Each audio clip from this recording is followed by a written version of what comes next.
பிரியமானவர்களே, இயேசுவின் நாமத்திலே உங்களை யாவருக்கும் என்னுடைய அன்பின் வாழ்த்துக்கள். ஹல்லேலூயா. கர்த்தர் நல்லவராக இருக்கிறார். அவருடைய கிருபை என்றும் உள்ளது.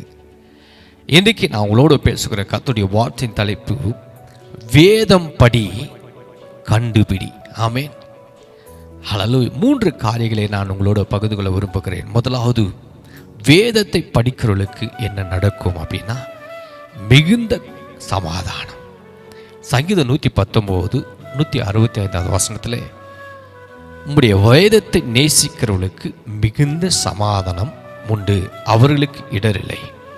யார் வேதத்தை நேசிக்கிறீர்களோ அவர்களுக்கு மிகுந்த சமாதானம் உண்டு. அது மாத்திரமில்லை, அவர்கள் இடர மாட்டார்கள், இடரில் இல்லை. வேதத்தை நீங்கள் படிக்கணும். வேதத்தை படித்தாதான் உங்களுக்கு ரகசியங்கள் வெளிப்படும். ஹல்லேலூயா. சமாதானம் உண்டாகும். நதியை போல உங்களுக்கு சமாதானம் ஆண்டவர் கொடுப்பார். அப்போ வேதத்தை நம்ம படிக்கணும்.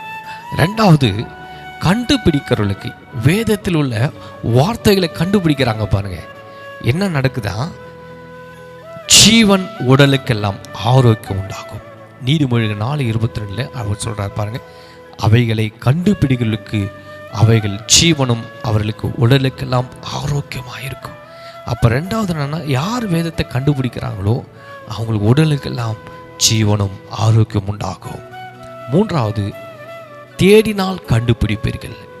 இயேசுவை யார் தேடுறீங்களோ நீங்கள் அவர் கண்டுபிடிக்க முடியும்.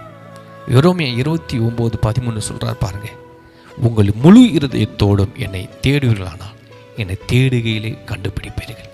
இயேசுவை முழு இருதயத்தோடு முழு ஆத்துமாவோட இயேசுவை தேடினா நீங்கள் அவரை கண்டுபிடிக்க முடியும். ஹல்லேலூயா.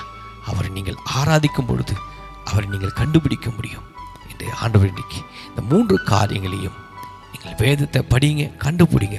ரகசியத்தை கர்த்தர் உங்களை வெளிப்படுத்துவார். God bless you. கர்த்தர் உங்களை ஆசீர்வதிப்பார்.